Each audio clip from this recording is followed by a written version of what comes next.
Hi, we're going to do a little study on death and hell and the lake of fire and outer darkness. And something that's bothered me for a little while. I mean, I'm learning just as everyone else is, and some come to it earlier, sooner, or you know, but we all have made the same mistakes uh, throughout our lives. So um, let's get on with the study. And it says the sea gave up the dead, and which were in it, and death and hell gave up the dead, which were in them, and they were judged, every one of them according to their deeds. According to their works. Imagine that. So we have that, and then death and hell are thrown into the lake of fire. Okay, lake of fire. And the last enemy to be destroyed is death. And death and hell were cast into the lake of fire. Well, who's got the keys to the bottomless pit? Well, it's certainly not an evil angel. It says, I am the living one. I was dead, and now look, I am alive forever and ever, and hold the keys of death and Hades. So is death. Hell is death. They're thrown into the lake of fire. Well, is the lake of fire outer darkness? No. Because they're all destroyed. The lake of fire would be the Great Tribulation. Because God wishes to save all. All will be saved. Remember, he says he prefers us hot or cold. The hot would be the saints. Cold would be the Muslims, the non-believers in Jesus, because Jesus is the only way to be rectified back to the Father. So we have all these verses here. 112 reasons to believe in God's sovereignty and salvation of all. Okay? God's will be done in heaven and earth. None can stop him. The steps of man are ordered of God. God wounds, then he makes whole. God turns man to destruction. Here's how. Is anybody getting remember the evil angel, the keys to the destruction? The father of destruction is the same as the father of judgment. Judgment and destruction are synonymous. It just depends on your viewpoint. You know, Sodom and Gomorrah was destroyed. That was judgment. It wasn't an evil angel. It was God that sent the judgment. So it depends on what your perspective is. But God, look at Isaiah 4:5-7, 45:7. God creates both good and evil. God will loosen those appointed to death. And remember, it will wipe away all tears. Everyone will bow. Here's the tears one.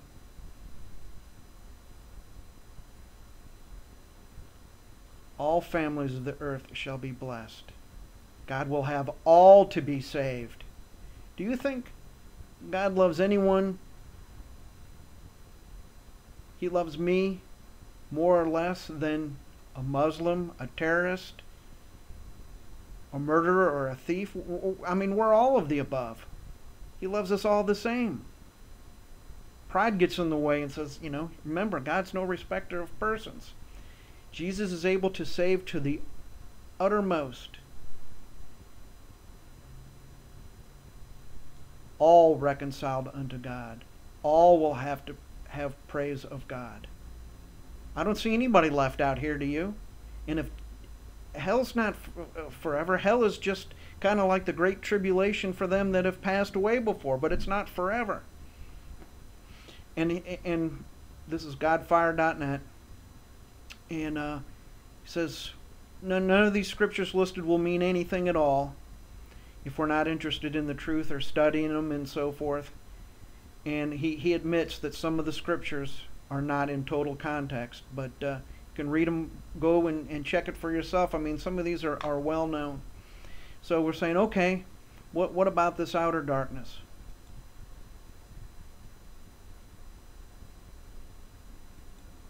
And don't forget,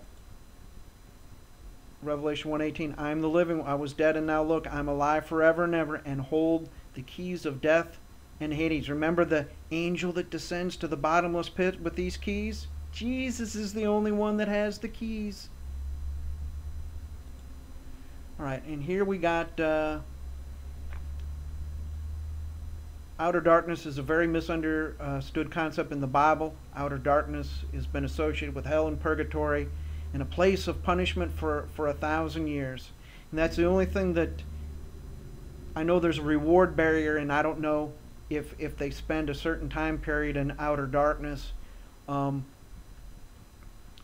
It's difficult for them to move up with the rewards barrier. Most of them, it is a choice that they live in the shadows or in the valley of the shadow of death, that they're not in. They don't want to have the responsibility of being in the kingdom. Okay? So outer darkness is not hell, purgatory, nor a place of punishment.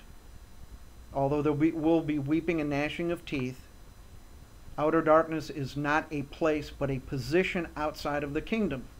Well, what are we talking about, a position outside of the kingdom? Yes, they're all in heaven, but it's a place of responsibility. See, being cast in outer darkness is the exact opposite of entering the kingdom. Since the kingdom is not a place, outer darkness also is not a place. The word kingdom means king's dominion, and it refers to an important position of authority. Entering the kingdom means to enter into the king's dominion, or an important position of authority in the king's government. Remember, the saints shall judge the world, rule and reign with Jesus Christ. And those are ranks of order. And therefore, that just means who go into outer darkness fail to enter the kingdom of that ruling and reigning stuff. It's very simple. And then this person associates it with failing to qualify for a commission in the military, for failing to be an officer, and they are relegated to the ranks of the enlisted. But the people that have been taken to heaven, Elvi Zapata and a few others, all, they have friends that are currently in the valleys and whatnot. And some places in the valleys are better than others, but most of them want to be there. They live in the shadow. And remember, only light can cast a perfect shadow. Only the perfect light can cast a shadow, I should say. And this is different than the other way. It says all Christians. All people will enter heaven with new bodies, either at the first fruits rapture, which is transformation of our bodies, because the saints will judge the world. That's where you get such a small number. The bride, the saints, the two witnesses. And then I've also heard that, they'll come back and help people during the Great Tribulation, but there's an additional extra duty assignment that's offered to, and I'm not quite sure how that all works out. And then there's the main harvest rapture, which is basically a resurrection, because I believe there's, like with the grain harvest, that there are three of those harvests. So, all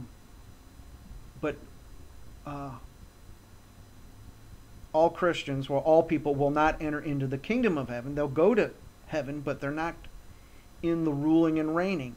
They will become castaways. Remember, God says He prefers us to be hot or cold. That's your saints. And then you've got your cold, which is your non-believers. And then you've got the lukewarm, which are the Pharisees and so forth. And those are the ones that will have to, go through the Great Tribulation, as a lot of people will go through the Great Tribulation, and there's additional training going on into heaven, and there's all different positions. But those that fail to escape the lake of fire of the Great Tribulation will go into outer darkness, which will be outside the responsibilities and authority of ruling and reigning with Jesus Christ. And I'm not sure how all the ranks add up. But we have this false picture of who God is, and just evil. And then if we're not just part of the, very few that get raptured, everybody else is going to hell. And God loves us all the same. He is no respecter of person. So, it's pride that gets in the way. We're all guilty of all the sins and so forth. So time is real short, and this is good news. Whether you get raptured as a saint or die in one of the judgments or destructions, all will eventually be saved, and that's a choice we all make. But don't believe me. Take it into personal prayer with God, and seek the Father through Jesus Christ, because that's the only way to be reconciled back to the Father, is through Jesus Christ. And interesting days ahead, no doubt.